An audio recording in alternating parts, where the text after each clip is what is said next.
Hello movie lovers, hopefully সবাই বেশ ভালো আছেন। এর আগের ভিডিওতে আমি জন উইক চ্যাপ্টার 1 এক্সপ্লেন করেছিলাম, যা আপনাদের অনেক ভালো লেগেছে। চ্যাপ্টার 2 এটার কাহিনীটা প্রচুর অ্যাকশন আর থ্রিলারে ভরপুর। মূলত চ্যাপ্টার 1 যেখানে শেষ হয়েছিল, চ্যাপ্টার 2 সেখান থেকেই শুরু হয়েছে। চ্যাপ্টার 1 এ আমরা দেখেছিলাম সিনেমার হিরো জন উইক একজন টপ রেটেড কিলার ছিলেন এবং আন্ডারওয়ার্ল্ডের সবাই তাকে ভয় পেত। কিন্তু হঠাৎ সে তার প্রেমিকা হেলেনের জন্য সেই জগৎ ছেড়ে দিয়ে তারা বিয়ে করে সুখে শান্তিতে জীবন কাটায়। তবে হঠাৎ একটা অসুখে হেলেন মারা যায়, আর জন উইক তখন হেলেনের দেয়া একটা কুকুরকে নিয়ে বাসায় থাকতো আর নিজের পছন্দের একটা গাড়িতে করে ঘুরে বেড়াতো। কিন্তু রাশিয়ান আন্ডারওয়ার্ল্ডের টপ মাফিয়া ভিগোর একমাত্র ছেলে লোসেফ জনের গাড়িটা পছন্দ হওয়ায় জনের কুকুরটাকে মেরে তার প্রিয় গাড়িটা চুরি করে। আর তখনই জন আবার আগের মতো খ্যাপাটে হয়ে যায় এবং লোসেফ সহ ভিগো ও তার পুরো গ্যাংকে একে একে মেরে ফেলে। আর এরপর থেকে এখন চ্যাপ্টার 2 এর গল্প শুরু হয়। তো চলুন দেখে নেওয়া যাক। চ্যাপ্টার 1 এ জন সবাইকে মেরে ফেললেও তার গাড়িটা কিন্তু খুঁজে পায়নি, তাই জন এখন গাড়িটা খোঁজার জন্য একজন বাইকারকে গাড়ি দিয়ে পিছন থেকে ধাওয়া করছে। আর এক পর্যায়ে জন ওই বাইকারকে গাড়ি দিয়ে ধাক্কা মেরে ফেলে দেয়। এরপর লোকটার পকেটে একটা কার্ড খুঁজে পায়। কার্ডটা দেখেই জন বুঝতে পারে এটা আব্রামের লোক, তার মানে গাড়িটা আব্রামের কাছে রয়েছে। আর আব্রাম হচ্ছে জনের গাড়ি চোর লোসেফের চাচা এবং সেই রাশিয়ান মাফিয়া ভিগোর ছোট ভাই। যাই হোক, এখন আমরা দেখতে পাই আব্রামকে, আর আব্রাম তার অ্যাসিস্ট্যান্টের সাথে কথা বলছিল। আব্রামের অ্যাসিস্ট্যান্ট তাকে বলে, জন উইককে এত ভয় পাওয়ার তো আমাদের কোনো কারণ নেই, সে তো একা একজন মানুষ, অন্যদিকে আমরা একটা গ্যাং, আমরা চাইলে তাকে মেরে ফেলতে পারি। এখন আব্রাম বলে, জন শুধুমাত্র একটা শখের গাড়ি আর একটা কুকুরের বাচ্চার জন্য সে আমার বড় ভাই ও একমাত্র ভাতিজা সহ তাদের পুরো গ্যাংকে মেরে ফেলেছে। আর জন নিজেই হলো একটা কিলিং মেশিন, সে একবার একটা বারে শুধুমাত্র একটা পেন্সিল দিয়ে 3 জনকে মেরে ফেলেছিল। তখন সেই অ্যাসিস্ট্যান্ট বলে, এই গল্প আমি আগেও অনেকবার শুনেছি স্যার, কিন্তু ও যদি এখানে আসে তাহলে ওর কাছে পিস্তল থাকলেও এবার আর ফিরে যেতে পারবে না। এরপর দেখা যায় ততক্ষণে অলরেডি জন আব্রামের ওয়্যার হাউসে চলে এসেছে আর নিজের গাড়িটা খুঁজে বের করে এবং সেখান থেকে বেরিয়ে যায়। কিন্তু আব্রামের লোকেরা জনকে ধরার জন্য ধাওয়া করলে জন একে একে সবাইকে মেরে ফেলে, এমনকি আব্রামের সেই অ্যাসিস্ট্যান্টকেও মেরে ফেলে। তারপর জন সরাসরি পৌঁছে যায় আব্রামের কাছে। সেখানে সে 2টি গ্লাসের ড্রিঙ্কস নেয় আর একটি আব্রামকে দেয়, অন্যটি নিজে নেয়। আব্রাম তো জনকে দেখে বেশ ভয় পেয়ে গিয়েছে, তবে জন বলে, উই ওয়ান্ট পিস, মানে আমরা শান্তি চাই। তখন আব্রাম বলে, শান্তি কি জিনিস সেটা কি তোমার মতো মানুষ জানে জন? জন বলে, অবশ্যই জানি। এরপর জন আব্রামের সাথে চিল করে সেখান থেকে চলে যায়। তবে পিছন থেকে তখন আব্রাম বলে উঠে, enjoy your retirement Mister Weak. তার মানে জন এখন পুরোপুরি মাফিয়া জগৎ থেকে অবসর নিল আর আব্রামের সাথেও তার কোনো ঝামেলা রইল না। তাছাড়া আব্রামও এতটা সাহস পাবে না যে পরবর্তীতে জনের সাথে কোনো ঝামেলা করবে। যাই হোক, পরদিন জন আরিলিওকে তার বাড়িতে ডাকে। যারা চ্যাপ্টার 1 দেখেছেন তারা তো আরিলিওকে নিশ্চয়ই চিনেন। সে চোরাই গাড়ির ব্যবসা করে এবং গাড়ির ওয়ার্কশপের মালিক। আরিলিও জনের গাড়ি দেখে বলে, এই গাড়ির এই অবস্থা কেন জন? আমি তো জানি তুমি তোমার গাড়িকে অনেক ভালোবাসো। গাড়ির ইঞ্জিন ডাউন, চেচিস নষ্ট হয়ে গিয়েছে, আরো অনেক কিছু চেঞ্জ করতে হবে। তখন জন বলে, তুমি জাস্ট বলো তুমি এই গাড়ি ঠিক করতে পারবে কিনা। আরিলিও বলে, অবশ্যই পারবো। এর মধ্যে জন আরিলিওকে থ্যাঙ্কস জানায়, কেননা গাড়িটি খুঁজে পাওয়ার ক্লু আরিলিওই তাকে দিয়েছিল। এখানে আরিলিও বলে, আমি তেমন কিছুই করিনি, জাস্ট কয়েক জায়গায় ফোন দিয়েছিলাম। যাই হোক, জন আরিলিওকে চাবিটা দিয়ে বলে, রেডি হলে আমাকে জানিও। আরিলিও বলে, ক্রিসমাসের আগেই ঠিক হয়ে যাবে জন। এরপর দেখা যায় জন আবার তার বন্দুক, গোল্ড কয়েন এবং মাফিয়া স্যুটগুলো বক্সে ভরে আবার মেঝের নিচে লুকিয়ে রাখে। তার মানে জন আবার তার সাধারণ জীবনে ফিরে যাবে। কিন্তু তখনই তার বাসার কলিং বেল বাজে। মূলত জনের সাথে দেখা করতে একজন লোক এসেছে, যার নাম স্যান্টিনো। স্যান্টিনো হলো ইটালিয়ান ড্রাগ মাফিয়া। চ্যাপ্টার 1 এ আমরা দেখেছিলাম জন যখন তার কিলার লাইফ ছেড়ে তার ওয়াইফ হেলেনের সাথে সেটেল হতে চাইছিল, তখন তার বস রাশিয়ান মাফিয়া ভিগো তাকে একটা ইম্পসিবল কাজ দিয়েছিল। তবে সেই অসম্ভব কাজটি সম্ভব করে জন তখন মাফিয়া জগৎ থেকে ছাড়া পেয়েছিল। আর ওই অসম্ভব কাজটি সম্ভব করার জন্য স্যান্টিনোই তখন তাকে অনেক হেল্প করেছিল। আর এজন্য জন তখন কৃতজ্ঞতা স্বরূপ স্যান্টিনোকে একটা মার্কার দিয়েছিল। এই আন্ডারওয়ার্ল্ডের রুলস হলো, কাউকে মার্কার দিলে ওই মার্কার হোল্ডার যখন কোনো হেল্প চাইবে তখন সেটা অবশ্যই পূরণ করতে হবে। আর সেজন্যই স্যান্টিনো জনের কাছে আসে একটা কাজ নিয়ে। কিন্তু জন স্যান্টিনোকে বলে সে এই সব কিছু থেকে রিটায়ার করেছে। এই কাজের জন্য সে স্যান্টিনোকে অন্য কাউকে খুঁজে নিতে বলে। এসব কিছু শুনে স্যান্টিনো জনের উপর অনেক রেগে যায়। এরপর স্যান্টিনো সেখানে রকেট গ্রেনেড দিয়ে জনের বাড়ি ব্লাস্ট করে দেয়। জনের পুরো বাড়িটি আগুনে পুড়ে যায়। তবে সেখানে জন ও তার নতুন কুকুরটি কোনোভাবে বেঁচে যায়। আর তখনই সেখানে জনের পরিচিত একজন পুলিশ অফিসার জিমি আসে আর বলে এসব কিছু কিভাবে হলো জন। জন বলে গ্যাস লিক হয়েছে। তখন জিমি বলে তুমি আবার মাফিয়া জগতে কাজ শুরু করেছো জন। জন বলে না, সেরকম কিছুই না। এরপর জন তার কুকুরটি নিয়ে চলে যায় হোটেল কন্টিনেন্টালে। আর হোটেল কন্টিনেন্টাল সম্পর্কে তো আমরা জানি, যেখানে ওই সকল মাফিয়ারাই থাকে যখন তাদের কোনো নিরাপত্তা প্রয়োজন হয়। কেননা কন্টিনেন্টালের রুলস হলো এখানে অবস্থান করার সময় একজন মাফিয়া আরেকজন মাফিয়াকে মারতে পারবে না, এমনকি পুলিশও তাদের অ্যারেস্ট করতে পারবে না। আর এমন হোটেল মাফিয়া জগতের সব দেশেই একটা করে রয়েছে। যাই হোক, জন তার কুকুরটিকে কন্টিনেন্টাল হোটেলের রিসেপশনে রেখে সরাসরি চলে যায় কন্টিনেন্টালের ম্যানেজার উইনস্টনের সাথে দেখা করতে। উইনস্টন শুরুতেই জনকে বলে তুমি কি শুরু করেছো জন। জন বলে সে আমার বাড়ি পুড়িয়ে দিয়েছে। উইনস্টন বলে তুমি তার মার্কার রিফিউজ করেছো, তোমার ভাগ্য ভালো যে সে ওখানেই থেমেছে। এরপর উইনস্টন বলে এই মাফিয়া জগতের দুটো রুলস কখনোই ব্রেক করা যাবে না জন। প্রথমত, কন্টিনেন্টাল গ্রাউন্ডে কোনো রক্তপাত করা যাবে না। দ্বিতীয়ত, কাউকে মার্কার দিলে তার সম্মানও রাখতে হবে। আর রুলস না মানলে আমার কিছুই করার থাকবে না তোমাকে এক্স কমিউনিকেটও অ্যানাউন্স করা ছাড়া। বেসিক্যালি কন্টিনেন্টাল থেকে যখন কাউকে এক্স কমিউনিকেটও করা হয় তখন সে কন্টিনেন্টাল থেকে তার মেম্বারশিপ সহ সকল সুযোগ সুবিধা হারায়, সাথে যে কোনো মূল্যে তাকে মেরে ফেলা হয়। হাই টেবিল অনেক ভয়ানক কিছু ডিমান্ড করে যদি তাদের ট্রেডিশন রিফিউজ করা হয়। উইনস্টন বলে যদি তুমি মার্কারের অসম্মান করো তাহলে তুমি মরবে, আবার যদি তুমি মার্কার হোল্ডারকে মানে স্যান্টিনোকে মারো তাহলেও তুমি মরবে, এমনকি তুমি এখন পালালেও তুমি মরবে। আর এসব তোমাকে মানতেই হবে জন। তাই স্যান্টিনো যা ডিমান্ড করে তাই করো, আর এরপর তো তুমি ফ্রি। তারপর তুমি স্যান্টিনোর সাথে যা ইচ্ছে তাই করতে পারো। চাইলে তোমার বাড়ি পোড়ানোর প্রতিশোধ হিসেবে স্যান্টিনোর বাড়িও পুড়িয়ে দিতে পারো, কিন্তু তার আগে তোমাকে রুলস ফলো করতে হবে। এখানে উইনস্টন ঠান্ডা মাথায় জনকে কথাগুলো বলার কারণ হলো উইনস্টন আগে থেকেই জনকে খুব পছন্দ করত, আর তাই তো আগের পার্টে জনকে বিভিন্ন ভাবে হেল্পও করেছিল উইনস্টন। যাই হোক, এরপর জন রিসেপশনে ফিরে আসে আর রিসেপশনিস্টকে তার কুকুরটিকে হোটেলে রাখার জন্য বলে। রিসেপশনিস্ট বলে সরি স্যার, এই ফ্যাসিলিটি আমাদের এখানে অ্যাভেলেবেল নেই, তবে আপনি যদি চান তাহলে আমি ব্যক্তিগতভাবে এর দায়িত্ব নিতে পারি। জন কোনো কথা না বলেই তার কুকুরটিকে ওখানে রেখে হোটেল থেকে বেরিয়ে যায়। এরপর দেখা যায় জন পৌঁছে গিয়েছে স্যান্টিনোর আস্তানায়, আর স্যান্টিনো আগে থেকেই জনের জন্য অপেক্ষা করছিল। তো স্যান্টিনো জনকে বলে যে পুরো পৃথিবীর মাফিয়াদের হাই টেবিল রয়েছে, সেই হাই টেবিলে মাত্র 12 জন টপ মাফিয়া বসতে পারে, আর যারা কিনা এই মাফিয়া জগতের সব ল এন্ড অর্ডার মেইনটেইন করে। আমার বাবা ওই হাই টেবিলের একজন সদস্য ছিল, কিন্তু আমার বাবা যখন মারা যায় তখন সেই টেবিলের উত্তরাধিকার আমার বোনকে করে দিয়ে গিয়েছে, তাই জনকে এখন স্যান্টিনোর বোনকে মারতে হবে। জন তখন বলে তুমি তোমার বোনকে নিজেই কেন মারছো না। উত্তরে স্যান্টিনো বলে ও অনেক হাই সিকিউরিটি নিয়ে থাকে, তাই ওকে মারা আমার লোকদের পক্ষে পসিবল নয়। এরপর স্যান্টিনো জানায় আমার বোন জিয়ানা বর্তমানে রোমে রয়েছে, আর কিছুদিন পরেই মাফিয়া জগতে তার অভিষেক হবে এবং সে ওই হাই টেবিলে বসবে, তাই সে ওই টেবিলে বসার আগেই তাকে মেরে ফেলতে হবে, তাহলে উত্তরাধিকার সূত্রে অটোমেটিক আমি ওই হাই টেবিলে বসতে পারবো। এরপর জন রোমে পৌঁছায় এবং রোমের কন্টিনেন্টাল ব্রাঞ্চে চলে যায়। জন এখানেও কন্টিনেন্টালের ম্যানেজারের সাথে দেখা করে, আর ম্যানেজার তাকে ওই হোটেলের সবচেয়ে বিলাসবহুল রুমের চাবি দেয়। মানে জন যেখানেই যায় সেখানেই তাকে সবাই চিনে এবং অনেক বেশি মূল্যায়ন করে। যাই হোক, এরপর জন স্যান্টিনোর বোন জিয়ানাকে মারার প্রস্তুতি নেয়। সেজন্য সে প্রথমে একটি বুলেট প্রুফ জ্যাকেট তৈরি করে আর তার সাথে কিছু স্পেশাল বন্দুকও নিয়ে নেয়, এবং বন্দুক নেওয়ার জন্য যখন সে যায় সেখানেও তাকে সবাই চিনে আর প্রচুর সম্মানও দেয়। এক কথায় পুরো পৃথিবীর মাফিয়া জগতের লোকেরাই জনকে চিনে আর প্রচুর সম্মানও করে এবং ভয়ও পায়। এরপর জন স্যান্টিনোর বোন জিয়ানা যে জায়গাটিতে রয়েছে সেটার পুরো ম্যাপটি দেখে এবং গোপন দরজা সম্পর্কে জেনে নেয়, আর তারপর পুরোপুরি প্রস্তুত হয়ে জিয়ানার প্রাসাদে প্রবেশ করে এবং যে গোপন পথ দিয়ে প্রবেশ করে সেখানে জায়গায় জায়গায় অস্ত্র রেখে দেয়। অন্যদিকে জিয়ানা বিভিন্ন গ্যাংয়ের সাথে পার্টি শেষ করে তার রুমে আসে আর বডিগার্ডকে বেরিয়ে যেতে বলে। এরপর জিয়ানা হঠাৎ জনকে তার রুমে দেখতে পায় এবং বেশ চমকে যায়। এখানে জিয়ানা প্রথমেই বলে আমরা এক সময় ভালো বন্ধু ছিলাম জন। জন বলে আমরা এখনো ঘনিষ্ঠ আছি। তখন জিয়ানা বুঝতে পারে জন যেহেতু এত সিকিউরিটি ফাঁকি দিয়ে এখানে এসেছে, তার মানে নিশ্চয়ই জনকে কেউ বড় অঙ্কের টাকা দিয়েছে জিয়ানাকে মারার জন্য। জিয়ানা তাই সরাসরি জনকে জিজ্ঞেস করে তুমি এখানে কেন এসেছো জন, আর কে তোমাকে আমাকে মারার জন্য কন্ট্রাক্ট দিয়েছে।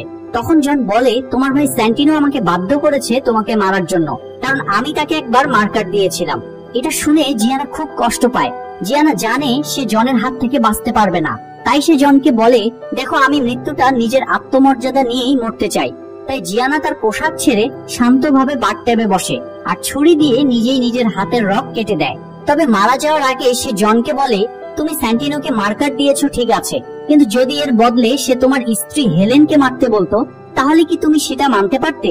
কিন্তু জনের কাছে তো এটার কোনো উত্তর ছিল না, আর এর মধ্যেই জিয়ানা মারা যায়।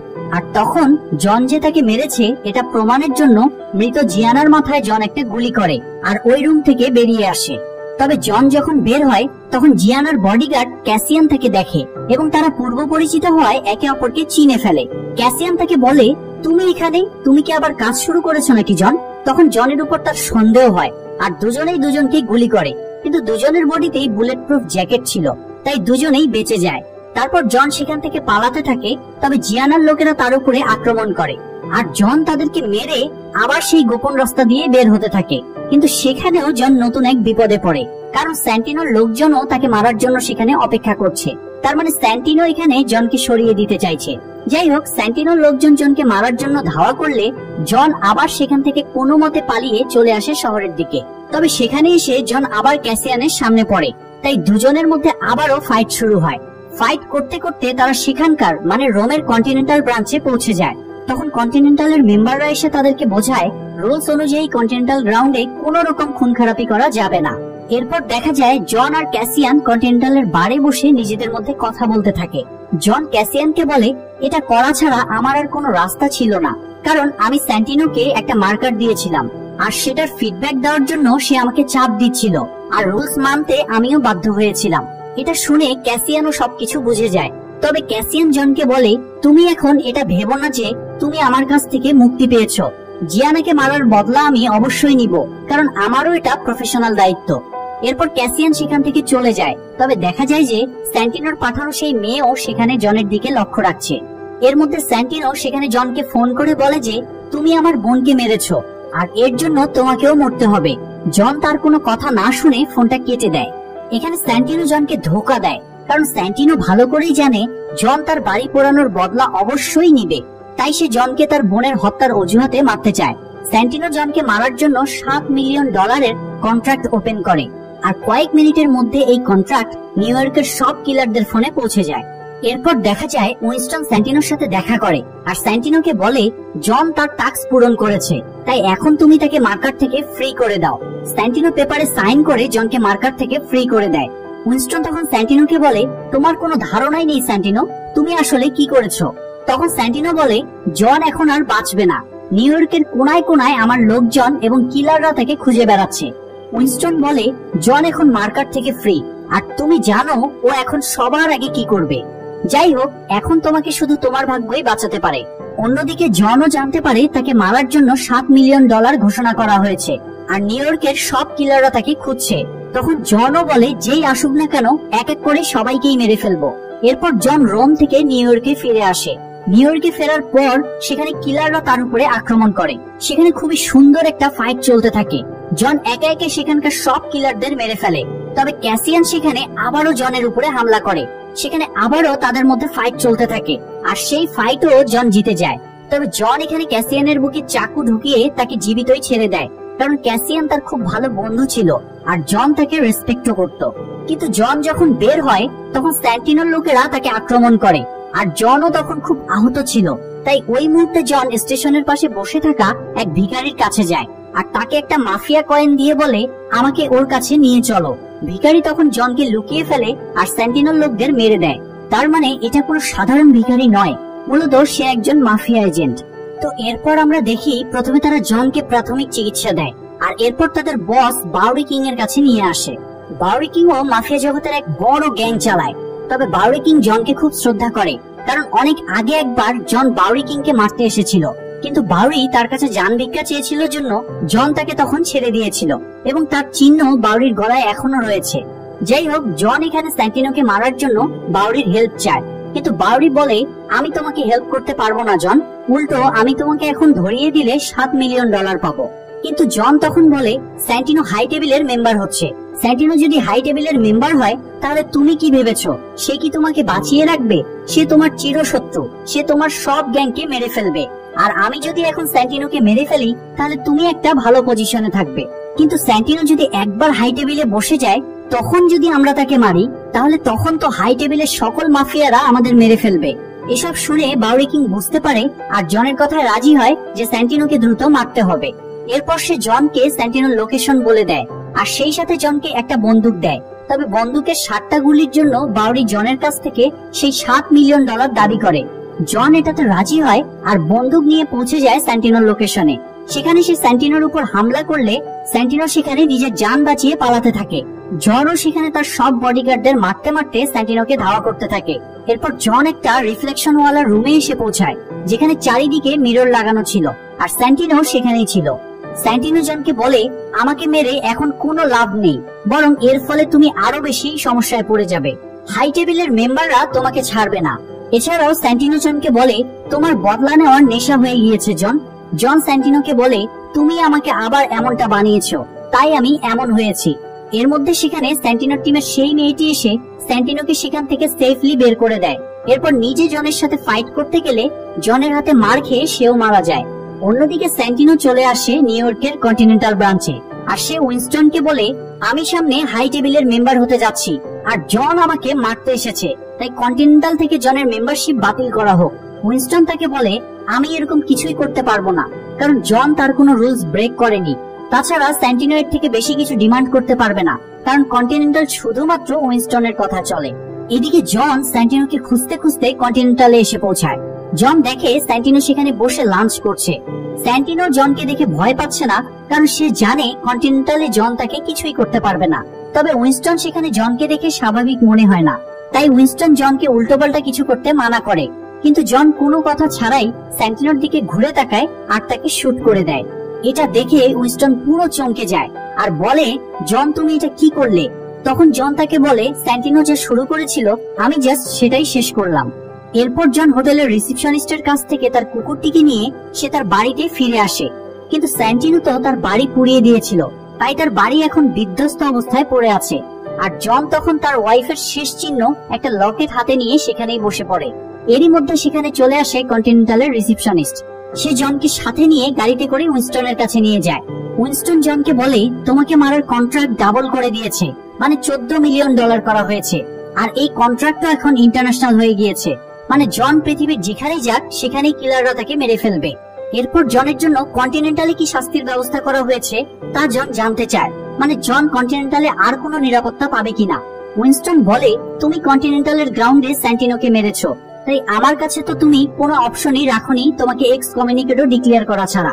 আর কন্টিনেন্টালের সব সুযোগ সুবিধাও তোমার জন্য বন্ধ। তোমার জীবন এখন বাজেয়াপ্ত জন। কন্টিনেন্টাল জনকে এক্স কমিউনিকেটর ডিক্লেয়ার করার সাথে সাথে জনের মেম্বারশিপ বাতিল হবে আর সেই সাথে তাকে মেরেও ফেলা হবে। জন বলে, তাহলে আমি এখনো জীবিত আছি কেন? উইনস্টন জনকে বলে, তুমি শুধুমাত্র আমার জন্য এখনো জীবিত আছো। উইনস্টনের ইশারায় সেখানে থাকা আশেপাশের মানুষ সব থেমে যায়, মানে সেখানকার প্রত্যেকটি লোকই ছিল উইনস্টনের। উইনস্টন অর্ডার দিলেই তারা জনকে মারার জন্য তৈরি সেখানে। উইনস্টন জনকে বলে, তোমার হাতে এখন মাত্র 1 ঘন্টা টাইম আছে আর আমি এর থেকে বেশি দেরি করতে পারবো না। 1 ঘন্টা পর তোমাকে মারার কন্ট্রাক্ট অ্যাক্টিভ হয়ে যাবে আর তোমাকে এক্স কমিউনিকেটর ডিক্লেয়ার করা হবে আর পুরো মাফিয়া জগতের কিলাররা তৈরি হয়ে যাবে তোমাকে মারার জন্য। এরপর উইনস্টন জনকে তার ভালোবাসা স্বরূপ একটা মার্কার দিয়ে বলে, এটা তোমার প্রয়োজন হতে পারে। জন উইনস্টনকে বলে, তুমি সবাইকে বলে দিও যে বা যারাই আসুক না কেন আমি তাদের সবাইকে মেরে ফেলবো। উইনস্টন তাকে বলে, অবশ্যই জন। আর এরপর জন সেখান থেকে চলে যায় আর উইনস্টন ফোন করে কন্টিনেন্টালে বলে 1 ঘন্টা পর জনকে এক্স কমিউনিকেটর ডিক্লেয়ার করতে।